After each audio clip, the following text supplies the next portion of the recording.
de la résurrection de Jésus. Et cette puissance, cette annonce de l'évangile a reçu beaucoup d'opposition. Beaucoup d'opposition. Et cela va commencer au temps des apôtres. C'est même avant que Jésus-Christ soit mort, ressuscité sur la croix. Alors nous allons voir dans Jean 1, verset 17, quelque chose de très fondamental. Jean 1, verset 17. Père, je prie que tu m'accordes la grâce d'annoncer ton message avec assurance et puissance.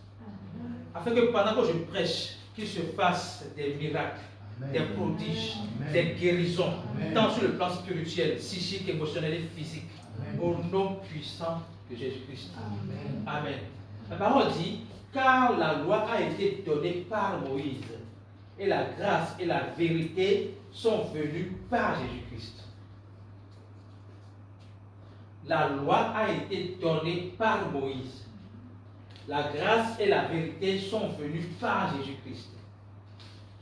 Ce verset annonce que la grâce est venue remplacer la loi. La loi a été donnée par Moïse. Pourquoi la loi a été donnée par Moïse? En réalité, la loi a été donnée pour le vivre ensemble. Pour qu'on nous comporter entre nous, les enfants de Dieu, dans ce monde, comment ils vont se comporter entre eux. C'est dans cette optique que Moïse a donné la loi. Maintenant, les gens ont travesti l'essence même de la loi en ayant une relation verticale avec Dieu. Au lieu que ça soit une loi qui régit la communauté, on a mis maintenant comme une loi qui régit la relation entre Dieu et l'homme. Ce qui fait que depuis l'Ancien Testament, les hommes voient Dieu très lointain. Ils ne peuvent pas approcher Dieu. Ils ne peuvent pas être proches de Dieu. Ils ne peuvent pas avoir une relation saine, sans peur avec Dieu. La loi met une barrière entre l'homme et Dieu. Alors que la vraie barrière entre l'homme et Dieu, ce n'est pas la loi. C'est le péché. La vraie barrière entre l'homme et Dieu, ce n'est pas la loi. C'est le péché. Quand Jésus-Christ est venu là, il a dit, je vais accomplir toute la loi. Je ne suis pas venu abolir la loi, mais l'accomplir. Pourquoi il a accompli la loi? Pour ouvrir l'ère de la grâce. Il a accompli la loi parce que nous ne pouvons pas, par nous-mêmes, répondre aux standards de Dieu en accomplissant nous-mêmes la loi. Nous serons disqualifiés devant la loi. Mais lui dit, je vais venir pour accomplir la loi à notre place. Et l'accomplissement de la loi à notre place passe par sa mort. Pourquoi? La parole dit que le salaire du péché, c'est la mort. Or, quand tu dis, je vais obéir à la loi, tu seras tout le temps en train de commettre le péché. Et étant donné que le salaire du péché, c'est la mort, et que toi et moi, nous ne pouvons pas mourir pour nous-mêmes, pourquoi on ne peut pas mourir pour nous-mêmes? Parce qu'avant de recevoir Jésus-Christ, nous étions morts. Avant de recevoir Jésus-Christ, nous étions séparés de Dieu. Avant de recevoir Jésus-Christ, nous étions sous l'emprise des ténèbres. Mais lorsque nous recevons Jésus-Christ, qu'est-ce que la parole dit? Nous passons, nous sommes dérivés de la puissance des ténèbres et transportés. Colossiens 1, verset 12 et 13. Et transportés dans le royaume du Fils de son amour. Donc, l'objectif de la loi, c'est comme un tuteur qui nous conduit à la grâce. La loi n'est pas faite pour que nous ayons une relation entre nous et Dieu. Et comme la mentalité a évolué, pour que les gens pensent que c'est avec la loi qu'on peut mériter l'amour de Dieu, la grâce de Dieu, la faveur de Dieu, Jésus dit, moi je vais venir accomplir la loi à votre place. Autrement, si tu crois en Jésus-Christ, tu viens d'obéir à toute la loi.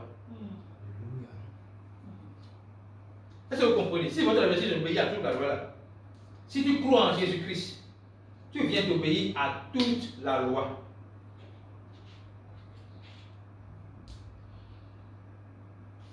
Si tu crois en Jésus-Christ, tu viens d'obéir à toute la loi. Pourquoi? Jésus est la fin de la loi pour la justification de tous ceux qui croient. Et la parole dit que, vous voyez, nous sommes délivrés. Quand tu crois en Jésus, tu es délivré. Ce n'est pas que tu seras délivré. Autrement, la puissance des ténèbres n'a plus de pouvoir sur toi. Actuellement, nous parlons. Si vous croyez en Jésus-Christ, la puissance des ténèbres, le diable avec toute son armée, n'a aucune puissance sur toi.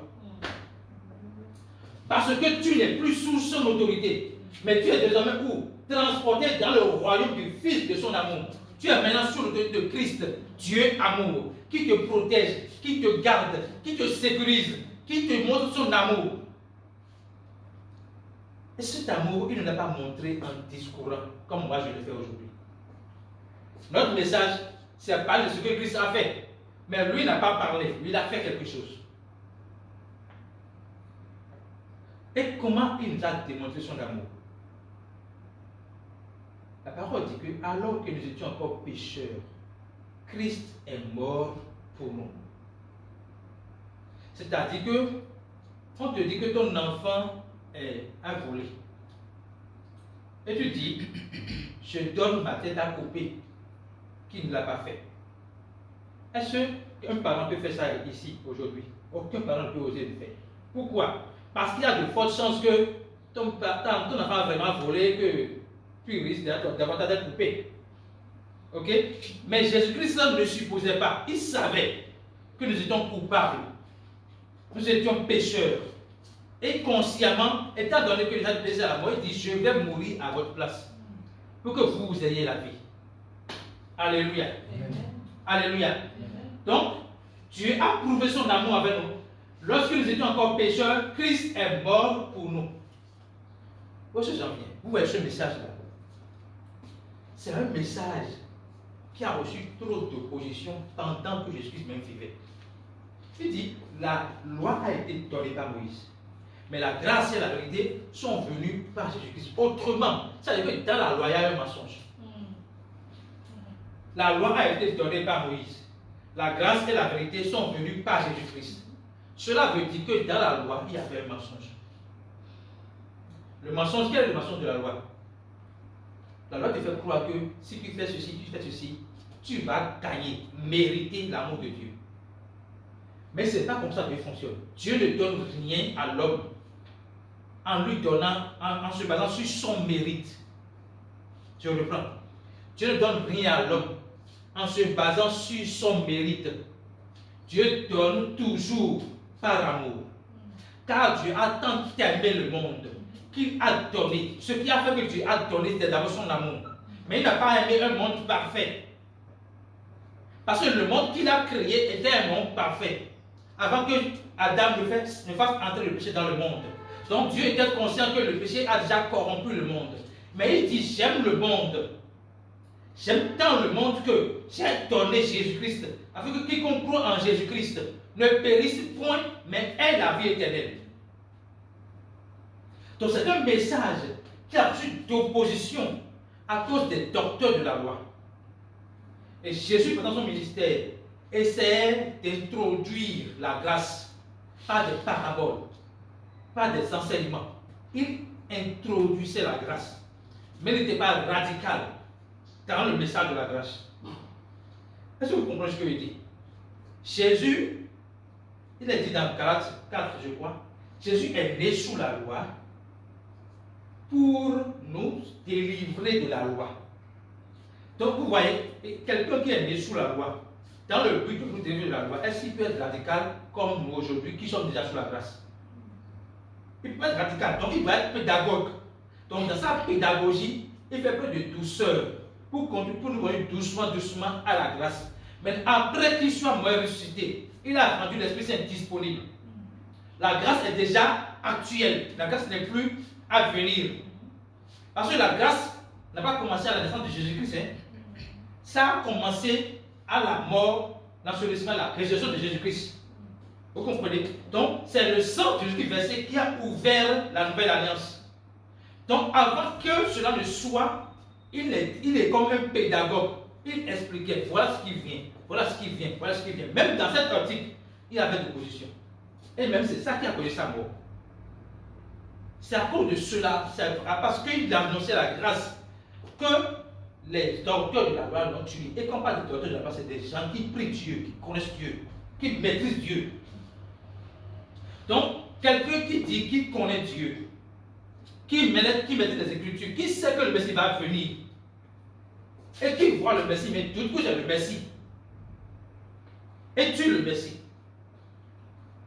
Maintenant, il pensait que en tuant le Messie, c'était la fin du message. Or, Jésus-Christ Jésus-Christ n'a pas été tué. Écoutez-moi bien. Jésus-Christ n'a pas été tué. Il a dit, je donne ma vie pour la reprendre. Donc, en fait, Jésus-Christ est venu pour se donner. On ne l'a pas obligé. On va voir quelque chose. S'il te plaît, avant qu'on aille dans Athènes, Philippiens 2, versets, disons 6 à 7, 6 à 8. On va voir quelque chose. Philippiens 2, versets 6 à 8. Nous voulons voir ce que quelque chose est passé dans les apôtres. Donc, je vais faire une introduction en fait. Donc, vous retournez à 5, on va rapidement pour voir le côté de 5. Il dit, ayez en vous les sentiments qui étaient en Jésus-Christ, ok? Allons-y maintenant. Lequel existant en forme de Dieu, donc Jésus-Christ c'est Dieu, n'a pas regardé comme une proie à arracher d'être l'égal avec Dieu. Oui. Il s'est dépouillé lui-même. Est-ce qu'on l'a dépouillé? Non, répondez-moi. Est-ce qu'on l'a dépouillé ou bien il s'est dépouillé? Il s'est dépouillé de quoi? De sa divinité. Écoutez bien. Il s'est dépouillé lui-même de sa divinité. C'est comme un président de la République qui dépose son manteau de président et qui vient nous servir. Ok? Il s'est dépouillé lui-même de sa divinité en prenant une forme de serviteur, en devenant semblable aux hommes et ayant paru comme un simple homme. Oui? Maintenant, voilà le summum de son action. Il s'est humilié lui-même. Ce n'est pas qu'on l'a humilié. Tout ce qui s'est passé, on l'a frappé, flagellé là. Ce n'est pas que les gens ont un pouvoir sur lui. Ce n'est pas que les hommes de ce moment-là ont une puissance sur Jésus-Christ. Non. Il s'est lui-même humilié. Il s'est humilié lui-même, se rendant obéissant jusqu'à la mort, même jusqu'à la mort de la croix. Voyez comment Christ lui-même. Donc je disais qu'on n'a pas tué Jésus. On ne peut pas tuer Dieu. Jésus est Dieu manifesté de la chair. C'est pour ça qu'on appelle Emmanuel, Dieu avec nous. Et lorsque il ressuscite des morts, il rend l'Esprit Saint disponible, l'Esprit Saint en nous est appelé Dieu en nous. Donc, Jésus n'a pas été tué, il s'est donné pour que nous puissions avoir la vie. Alléluia. Amen. Acte 6, verset 1 à 10. Nous allons voir que les apôtres ont reçu beaucoup d'opposition à l'égard du message de la puissance de la résurrection de Jésus-Christ. Parce que sans la résurrection de Jésus-Christ, notre foi sera faite. Si Jésus n'était pas ressuscité, il serait mort comme tous les prophètes. Je reprends. Si Jésus n'était pas ressuscité, il serait mort comme tous les prophètes. Sauf qu'il n'est pas né comme les prophètes. Est-ce que vous comprenez ça? Il n'est pas né comme les prophètes pour mourir comme les prophètes. Il n'est même pas prophète. Il est le Christ, le Fils de Dieu vivant. Donc, les apôtres ont reçu beaucoup d'opposition. Et de la même manière qu'ils ont tué Jésus-Christ, croyant que c'est la fin de son message, de la même manière, ils ont tué un disciple de Jésus-Christ. Ce message sera un peu difficile parce qu'on n'aime pas la mort, mais je vais essayer de vous montrer que rien ne doit nous arrêter pour dire Jésus-Christ est Seigneur. Rien. Alléluia. En ce temps-là, le nombre des disciples augmentait, augmentant les hellénistes murmuraient contre les Hébreux parce que leurs veuves étaient négligées dans la distribution qui se faisait chaque jour. Nous avons vu au début de l'église primitive qu'ils ont adopté une méthode pour permettre à tout le monde d'être à l'aise. C'est-à-dire, les riches partagent leurs biens avec les pauvres pour qu'on n'y ait pas d'indigents au milieu d'eux. Donc, dans ce processus, il a commencé, parce que le nombre a augmenté, il y a eu une sorte de négligence ou discrimination. Et les hellénistes se sont plaints à l'égard des Hébreux parce que leurs veuves étaient négligées. Donc, les apôtres ont trouvé une solution. Les 12 apôtres, allons-y s'il vous plaît. Les 12 apôtres convoquèrent la multitude des disciples et dirent: il n'est pas convenable que nous laissions la parole de Dieu pour servir aux tables. Il n'est pas convenable que nous laissions la parole de Dieu pour servir aux tables. J'ai retenu quelque chose dans ce verset-là. C'est la séparation dans l'Église entre le social et l'Évangile. La séparation dans l'Église entre le social et l'Évangile. Des fois, les gens confondent, c'est pas les gens. La plupart confondent faire le social et prêcher l'Évangile. Autrement, se dit, si je vais quelque part et je fais des dons à quelqu'un, je viens de lui montrer l'amour de Dieu. Mais oui, c'est vrai. Mais je ne lui ai pas prêché l'Évangile. Ce n'est pas le don physique que je lui fais qui lui donne le salut. C'est le message de l'Évangile qui lui donne le salut. Donc ici, les apôtres ont vu, attention, il semble qu'une distraction veut nous empêcher de continuer à prêcher le message. Donc nous allons séparer le social du message. Nous sommes allés à l'orphelinat hier. Je ne dirai pas le nom de l'orphelinat, mais nous avons fait des dons. Est-ce qu'on a prêché là-bas? Est-ce qu'on peut dire qu'on allait prêcher quelqu'un? Non. Le don qu'on a fait, c'est témoigner l'amour que Dieu nous a donné. Il a dit quoi? Visiter les malades, habiller les pauvres. C'est ce qu'il a dit. En faisant cela, ça ne veut pas dire que tu prêches l'évangile. Tu démontres que tu as compris l'évangile. Mais le message de l'évangile est à part. Donc les apôtres ont dit, nous allons séparer le social que nous allons commencer de l'évangile. Et pour ça, ils vont responsabiliser quelqu'un pour le social. Allons-y. Allons-y. C'est pourquoi, frères, choisissez parmi vous 7 hommes de qui l'on rend un bon témoignage, qui soient pleins d'Esprit Saint et de sagesse, et que nous chargerons de cet emploi. Donc ici, ils vont choisir 7 personnes qui soient remplies de Saint-Esprit et qui soient remplies de sagesse, qui vont s'occuper de cela. Sauf que les choses ont changé. Vous allez voir tout à l'heure. C'est pourquoi, frères, nous continuerons à nous appliquer à la prière et au ministère de la parole de Dieu. Vous voyez, les apôtres ont dit, on va confier la division des nourritures à cette personne. Mais nous, là, on va continuer dans la prédication de l'évangile et dans la prière. Oui, continuez, s'il vous plaît. Cette proposition plut à toute l'assemblée. Ils élurent Étienne, homme plein de foi et d'Esprit Saint, Philippe, Procore, Nicanor, Timon, Parménas et Nicolas, prosélyte d'Antioche. Voilà les 7 qu'ils ont choisis. Maintenant, vous allez voir, à la tête, c'était Étienne. Vous savez qu'Étienne ne s'est pas occupé de ça. Étienne n'a pas pris son temps pour dire je vais partager le nourriture. Écoutez, voyez quelque chose. Juste après ce verset, voyez. Ils les présentèrent aux apôtres et après avoir prié, leur imposèrent les mains. Ok? Continuez maintenant. La parole de Dieu se répandait de plus en plus. Le nombre des disciples augmentait beaucoup à Jérusalem. Et une grande foule de sacrificateurs obéissaient à la foi. Vous comprenez ça? Tellement ils étaient enthousiastes pour prêcher l'évangile que même les prêtres qui étaient opposés commence par adhérer à la foi. Ok? La parole de Dieu se répandit. Non, continuez s'il vous plaît. Étienne. Voilà.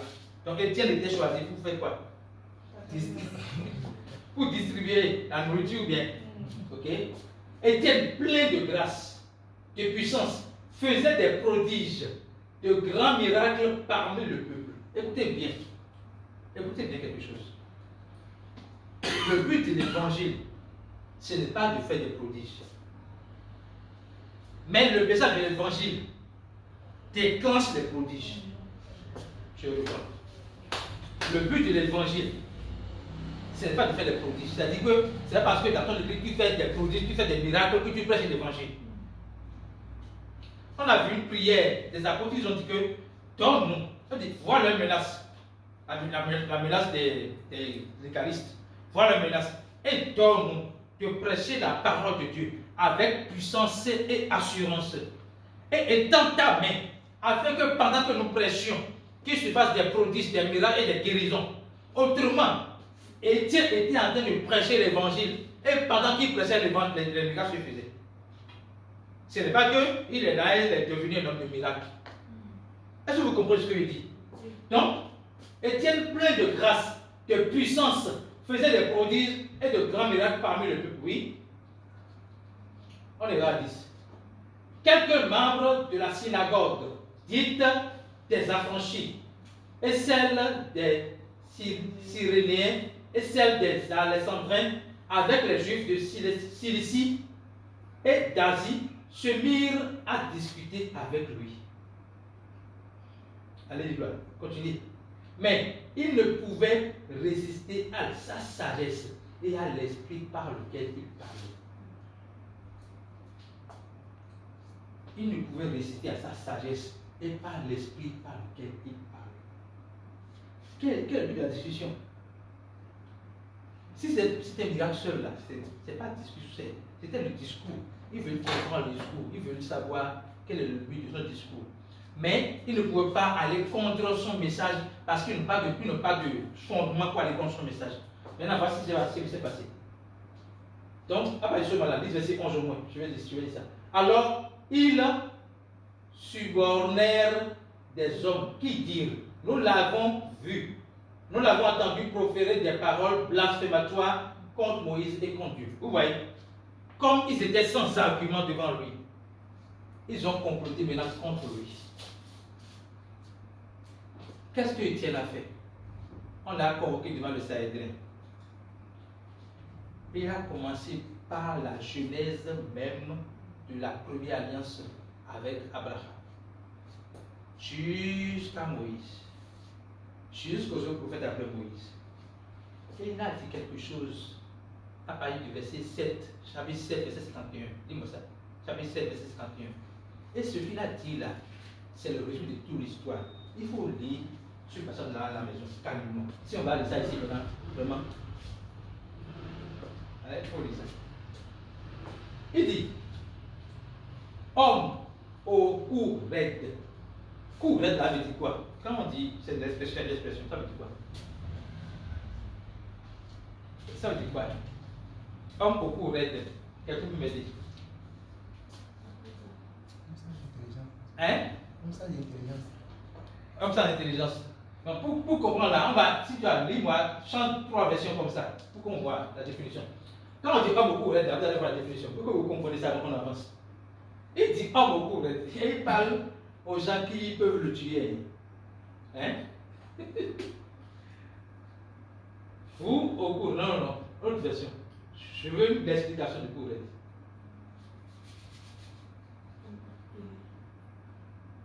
Autre expression, autre version.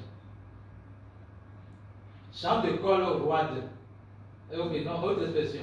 Tu as quelle version là? Homme obstiné. Homme obstiné. Vous, homme rebelle. Ils sont obstinés par rapport à quoi? Par rapport au fait que la loi doit changer. On ne doit pas aller contre la loi. On doit observer la loi.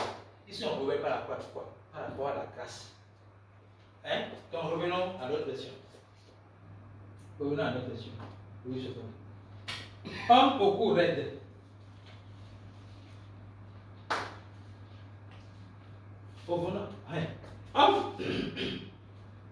Homme au cou raide, incirconcis de cœur et d'oreille. Vous vous opposez toujours au Saint-Esprit. Qu'est-ce que le Saint-Esprit fait? Toujours mal le verset là. Il nous convainc du péché. Si tu peux là, tout mal le verset. Il nous convainc du péché, de la justice. Et quoi? Et du jugement. Tu peux le verset. On va voir ce que le Saint-Esprit fait et en quoi il s'oppose au Saint-Esprit. Ok? Et avant de continuer le verset, s'il vous plaît, ne vous fâchez pas. Est-ce que je peux avoir le verset?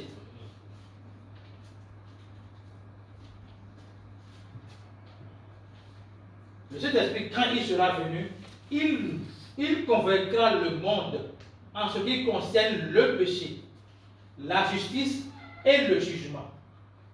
Maintenant, le verset suivant explique maintenant du péché, en ce qui concerne le péché, parce qu'il ne croit pas en moi. Donc, il est en train de dire aux gens, vous êtes rebelles à la grâce et vous vous opposez au Saint-Esprit. Pourquoi? Parce que malgré qu'il vous convainc du péché, vous ne voulez pas croire en Jésus-Christ. Deuxième chose. Oui, deuxième chose. De la justice. Parce que je vais au Père et vous ne me verrez plus. Quand il parle de justice, il ne veut pas que vous ne me verrez plus. Il a dit, après que je serai ressuscité, la justification sera disponible pour tout le monde. Donc, celui qui croit, celui qui est convaincu du péché, est convaincu en même temps qu'il est justifié. Ok? Dernière chose. Du jugement, parce que le prince de ce monde est jugé. Autrement, si le prince de ce monde est jugé, il n'y a plus de jugement pour toi qui as cru en Jésus-Christ. Alléluia. Amen. Si le prince de ce monde est jugé, il n'y a plus de jugement pour toi qui as cru en Jésus-Christ. Donc, c'est à ce niveau que les Sahédrins s'opposent à cet esprit. Donc, quand on dit opposer à cet esprit, au Saint-Esprit, comprenez qu'ils s'opposaient au fait que cet esprit est convaincu du péché. Ils ne veulent pas croire en Jésus-Christ. Ils ne veulent pas reconnaître que s'ils croient en Jésus-Christ, ils seront justifiés. Ils ne veulent pas reconnaître que le diable est déjà jugé. Ils doivent toujours continuer à faire combat avec le diable alors qu'il est déjà jugé. Donc, il dit, homme au cou raide, incirconcis de cœur et d'oreille, vous vous opposez toujours au Saint-Esprit. Ce que vos pères ont été, vous l'êtes aussi. Maintenant, qu'est-ce que leurs pères étaient? Qu'est-ce qu'ils sont? On va voir ça tout à l'heure. Et c'est là qu'ils sont une situation. Lequel des prophètes, vos pères, n'ont-ils pas persécuté? Lequel des prophètes n'ont pas persécuté? Ils ont tué ceux qui annonçaient d'avance la venue du juste. Ils ont tué ceux qui annonçaient d'avance la venue du juste. Et que vous avez livré maintenant. Et dont vous avez été les meurtriers. On parle de qui là? De Jésus-Christ. Ils ont annoncé d'avance la venue de Jésus-Christ, le Messie. Que vous avez livré maintenant. Et dont vous avez été les meurtriers. Oui, continuez. Vous qui avez reçu la loi d'après les commandements d'anges et qui ne l'avaient point observé. Donc il dit, vous avez tué la personne que les Écritures ont annoncé qu'ils vont venir. Mais vous avez quand même reçu la loi des anges, mais vous n'avez pas observé la loi. Parce que c'est dans la loi. La parole dit que disons, Luc 24, verset 27, après verset 44. En fait, la loi et les prophètes parlent de Jésus-Christ. Donc, si quelqu'un observe la loi, il doit reconnaître Jésus-Christ.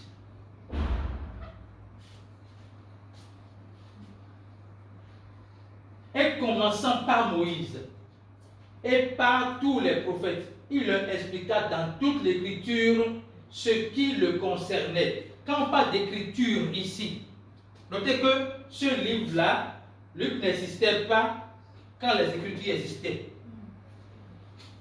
Donc, quand on parle des Écritures, on parle des livres de l'Ancien Testament. Mais il dit, en commençant par Moïse, donc Genèse, Exode, Nombre, Deutéronome, et chose là, le livre de. C'est que là, c'est quoi déjà? Et Lévitique.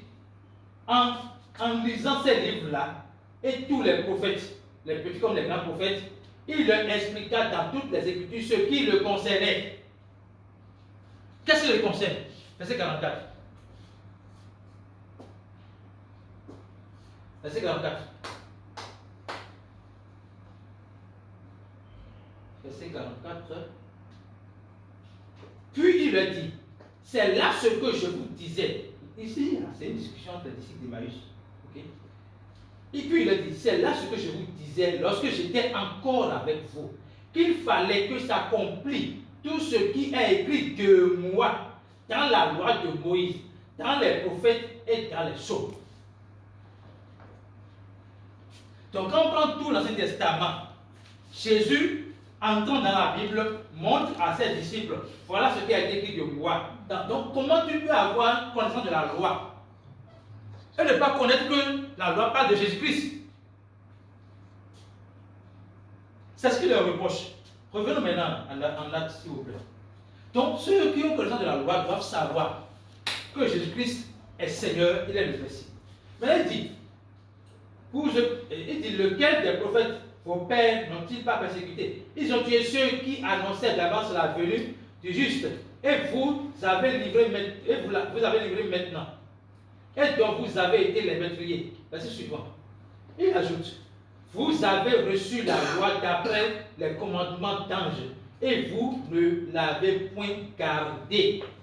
Donc s'il gardait la loi, il devra comprendre que Jésus-Christ est le Messie. Et que ce Jésus-Christ-là, on ne peut pas le tuer et espérer qu'il ne va pas ressusciter. Vous comprenez? Donc il était fâché contre cela. Oui, continuez maintenant. Ils sont fâchés. Maintenant, ils sont fâchés. Ils sont fâchés. En entendant ces paroles, ils étaient furieux dans leur cœur. Ils grinçaient des dents contre lui. Oui. On regarde verset 60. Mais Étienne, rempli du Saint-Esprit, et fixant les regards vers le ciel, vit la gloire de Dieu et Jésus debout à la droite du Père. Oui, c'est une vision, c'est une chose qu'il a vue. Et il dit, c'est une chose qu'il a vue. Et il dit, voici, je vois les cieux ouverts et le Fils de l'homme debout à la droite de Dieu. Ok? Maintenant, ils poussaient, donc on parle maintenant de ceux qui voulaient le juger. Ok? Ils poussèrent alors de grands cris et se bouchant les oreilles, ils ne veulent pas entendre ça. Se bouchant les oreilles, ils se précipitaient tous ensemble sur lui. Oui. Le traînèrent hors de la ville et le lapidèrent. Les témoins déposèrent leurs vêtements aux pieds d'un jeune homme nommé Saul. Donc, Saul, persécuteur de l'Église, était témoin de cela. Ok? Ils lapidèrent Étienne qui priait, disant, Seigneur, reçois mon esprit. Exactement ce que j'ai dit à la croix. Hein? Oui, verset suivant. Puis s'étant mis à genoux, il s'écria d'une voix forte, Seigneur, ne leur impute pas ce péché. Et après ces paroles, il s'endormit. Pourquoi il s'endormit? Parce que le chrétien ne meurt pas, il dort. Maintenant, écoutez bien. Il dit, ne leur impute pas ce péché. Je vais parler de deux choses. Ne leur impute pas ce péché. Jésus à la croix dit quoi? Père, pardonne-leur, car ils ne savent pas ce qu'ils font. Étienne dit, ne leur impute pas ce péché. C'est un enseignement, je risque d'aller dans d'autres choses. Mais je voudrais qu'on retienne aujourd'hui quelque chose. Rien ne doit nous arrêter devant l'amour que nous avons reçu de Dieu et que nous désirons exprimer pour Dieu. Je reprends. Rien ne doit nous arrêter devant l'amour que nous avons reçu de Dieu et que nous voulons témoigner à Dieu. Il voyait que les gens que le tuaient, il n'avait pas peur de la mort. Pourquoi? Parce qu'il sait que même s'il meurt, il fait quoi? Il vivra pour toujours. Lorsque Jésus voulait ressusciter Lazare, il dit, celui qui croit en moi, même s'il meurt, vivra. Ce qui lui donne l'assurance de ce salut-là, c'est la compréhension de l'amour de Dieu. Compréhension de qui tu es devenu en Christ. Quand tu deviens enfant de Dieu, ce n'est pas possible que tu ne sois plus enfant de Dieu. Quand tu deviens enfant de Dieu, ce n'est pas possible que tu ne sois plus enfant de Dieu. Parce que tu n'es pas enfant sur la base de ton comportement. Ce qui a fait que tu es devenu enfant n'est pas sur la base de ton comportement, mais sur la base de ta foi. Jean 1, verset 12 et 13. Je finis par là. Rien ne doit nous arrêter devant l'amour que nous avons reçu de Dieu et que nous voulons témoigner à Dieu. Il dit, mais à tous ceux qui l'ont reçu, lisons, allons à 11, que je mets ça dans le contexte, s'il te plaît. 11. Elle est venue chez les siens. Elle, ici, c'est la parole de Dieu, ok? Elle est venue chez les siens. Les siens ne l'ont point reçu. Notez bien, Jean 1, là, on constate la parole. La parole était Dieu, ok? Donc, on parle de la parole ici. Elle était venue chez les siens ne l'ont point reçu. Mais, à tous ceux qui l'ont reçu. Donc, mets ici ton nom. Mais à moi qui l'ai reçu, il m'a, et qui croit en son nom, il m'a donné le pouvoir de devenir enfant de Dieu. Donc, en croyant en Jésus-Christ, tu as reçu le pouvoir de devenir enfant de Dieu. Ok? Maintenant, comment tu es devenu enfant de Dieu? Ce n'est pas parce que tu es né, ce n'est pas parce que. Et dit lesquels sont nés, non du sang. Ce n'est pas parce que tu es né du sang. Ce n'est pas le sang de ta mère, de ton père qui fait que tu es devenu enfant de Dieu. Ce n'est pas leur volonté non plus. Ce n'est pas la volonté de la chair et de l'homme, ok? Mais c'est de Dieu. Tu es né de l'Esprit de Dieu lui-même. Tu es devenu son enfant. Et ce n'est pas possible que, en tant que son enfant, tu ne sois plus son enfant. Parce que tu as fait une erreur. Image claire. Vous avez des enfants, ok? Est-ce que, parce que votre enfant a menti, il est plus votre enfant? On peut dire, allez, toi, tu es. Tu connais ton père? Non, il n'est pas comme ça. Allez, toi, tu es.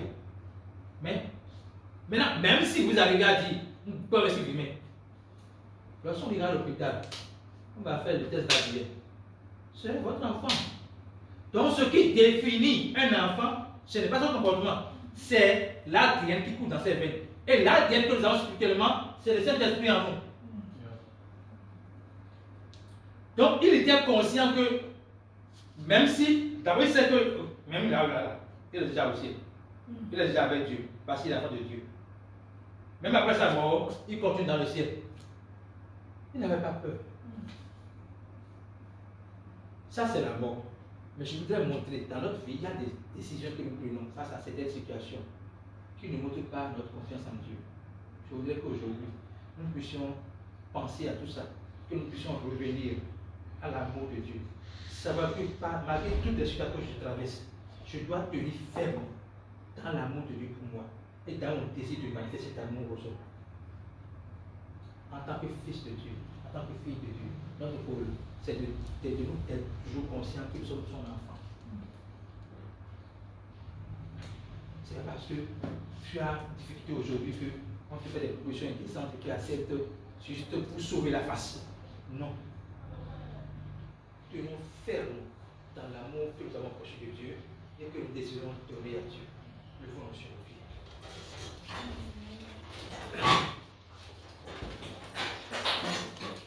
Alors tu vas dire merci à Dieu. Merci de t'avoir révélé que tu es son enfant. Merci de t'avoir permis d'entendre le message, l'évangile qui t'accorde la grâce de devenir son enfant. Merci Jésus. Merci de m'avoir permis, de m'avoir donné l'opportunité d'écouter ton message. Merci de m'avoir permis d'entendre combien tu m'aimes, combien tu as démontré ton amour pour moi par ton sacrifice à la croix. Je crois en toi. Je te remercie pour cette grâce. Merci de m'avoir donné cette force de croire que tu m'as vraiment sauvé. Merci Jésus. Merci Jésus, parce que tu as fait de moi ton enfant. Je suis reconnaissant pour cette faveur. Je suis reconnaissant pour cette grâce. Je suis reconnaissant pour ce privilège. Je suis reconnaissant pour ce pouvoir que tu m'as donné de devenir ton enfant. Je te remercie parce que tu me donnes la compréhension qu'il n'est pas possible que je ne sois plus ton enfant. Parce qu'on ne naît qu'une fois. Chez nos parents, on ne naît qu'une fois. En Christ, on ne naît qu'une fois. Merci Jésus. C'est au nom de Jésus que nous allons prier. Nous allons remettre à Dieu nos différentes difficultés. Lorsque le pasteur Nayon priait tout à l'heure, il a parlé de décharger nos fardeaux sur Dieu. Dieu veut nous décharger de nos fardeaux. Le premier fardeau, c'est le fardeau de la loi. Je veux que tu parles sincèrement à ton Dieu. Toutes les mentalités légalistes que tu as, toute cette vision erronée que tu as sur Dieu. Si je ne fais pas ci, Dieu ne va pas m'aimer. Si je ne fais pas ci, il ne veut pas faire ceci. Si je ne fais pas ci, tout ce que tu mets devant toi comme blocage pour aller à Dieu comme un enfant. La parole dit, reviens à moi. Dépose tout ça. Dépose ce fardeau. Ce fardeau de la loi. Ce fardeau des œuvres mortes. Dépose ce fardeau devant moi. Alors je veux que chacun parle à son père. Papa, je soumets mes pensées à ton autorité. Je soumets ma mentalité à ton autorité. Je vais décharger devant toi tout ce qui m'empêche de voir comme papa. Tout ce qui m'empêche de venir à toi avec assurance que tu es mon papa, que tu m'as déjà pardonné mes péchés. Tout ce qui m'empêche de venir à toi comme un enfant qui n'a pas peur d'aller vers papa.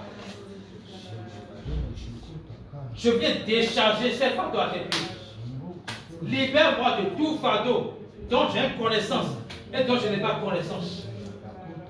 Toute mentalité légaliste dans mon esprit, dans mon âme, je les décharge à tes pieds maintenant. Je refuse que le fardeau de la loi m'empêche d'avoir une relation avec toi. Merci Jésus. Merci Jésus. C'est au nom de Jésus que nous avons prié. Nous allons prier maintenant pour nos défis, les difficultés qui sont sur le chemin, qui nous font douter de la présence de Dieu avec nous, qui nous font douter de l'assurance de notre salut, qui nous font douter de ce que Dieu est avec nous. Laissez-moi vous dire quelque chose. Il a dit, ce qui n'arrive presque jamais, il a dit, même si ta mère t'abandonne, moi je ne t'abandonnerai pas. Dieu nous rassure de sa présence. Il nous rassure de sa proximité. Je te dis ce matin que Dieu connaît tes difficultés. Il est la solution. Il n'est pas une solution. Il est la solution. Je veux que tu viennes à lui avec assurance, avec paix, avec joie. Dis-lui Seigneur, je soumets à toi mes défis, mes difficultés. Donne-moi la sagesse de pouvoir agir face à ces difficultés comme toi. Devant mes défis, devant mes difficultés, devant mes challenges, je veux penser comme toi. Je veux parler comme toi. Et je veux voir comme toi. Je veux que tu pries sincèrement. Merci Jésus. Merci Jésus. Merci Jésus. Parce qu'à l'instant où nous parlons, nous sommes déchargés. Nous sommes libérés. Nous avons la sagesse pour faire de cette défi une opportunité. Nous avons la sagesse pour faire de cette défi, de cette difficulté une opportunité. Que ton nom soit glorifié dans notre vie, sur tous les aspects, dans tous les domaines. Que ton nom soit glorifié. C'est au nom de Jésus que nous avons prié. Amen. Merci Jésus.